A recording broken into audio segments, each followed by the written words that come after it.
በዓልን ማቀው በዶክተር አብይ ነው። የበለጠ ቤቴን የሚያሳምረውና ቤቴን የሚያደምቀው እሱ ነው።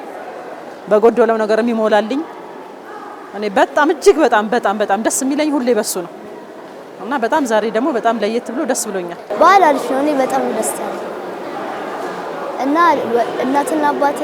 እናቴ ራሱ እንትን ተቸግራ ከሰው እየለመነች ነበርና በጣም ነው ደስ ያለኝ። ልጆችን እየተማሩ ቦርሳ እየሰጣችሁልኝ ነው። ሁሉ ነገር ናችሁ እናንተ።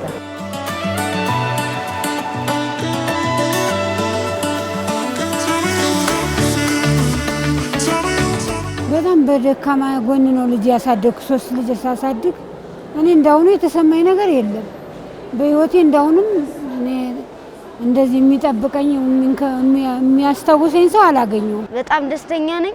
እናቴም በጣም ደስተኛ ነበረች። በጠቅላይ ሚኒስትር እየተረዳን በቤታችን ሙሉ ፈገግታ ደስተኛ ናቸው። እኔ በጣም ችግርተኛ ነበርኩ። ልጆቹን ይዤ ነበር አላባት ነው ማሳድገው። በጣም ችግርተኛ ነበርኩ። አሁን ግን እግዚአብሔር ይመስገን ጋግሬ እንኳን መብላት ጀምራለሁ። እግዚአብሔርን አመሰግናለሁ። በጣም እግዚአብሔርን አመሰግናለሁ። እናንተንም በጣም እጅግ አድርጌ አመሰግናለሁ።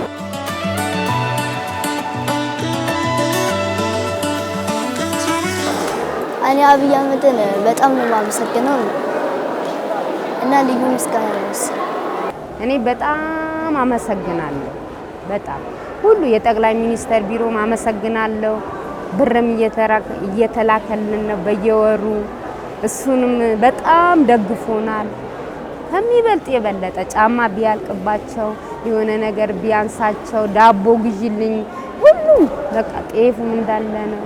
ሁሉ ነገር እንዳለ ነው እና በጣም አመሰግናለሁ። ዶክተር አብይንም ሰላም ያርግልን፣ የቀሪ ዘመኑን ይባርክልን። እንደዚህ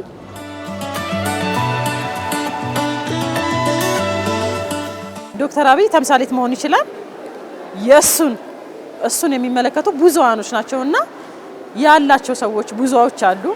ለሌላቸው ቢያካፍሉ ደስ ይለኛል። እኔም እንደሱ በሌላ አድጌ እንደሱ መርዳት ፈልጋለሁ። የተቸገሩትን ባለኝ አቅም እረዳለሁ። ለሱ እንዳደረገልን ለጠቅላይ ሚኒስትር ለብዙ ማድረግም አለብን። በብዛት አሁን የሚያስፈልገው መረዳዳት፣ የሰው ልጆችን ማክበር፣ በጎበዝነት በሁሉም ነገር ላይ ጎበዝ መሆን አለብን። አሁን እሱ ጠርቶን ይሄ ሁሉ ነገር ሰጥቶናል አይደለም? እኛም ደግሞ የሰው ማካፈል አለብን። የሌለው ሰው አለ፣ ከኛ በታች አለ፣ እናካፍላለን።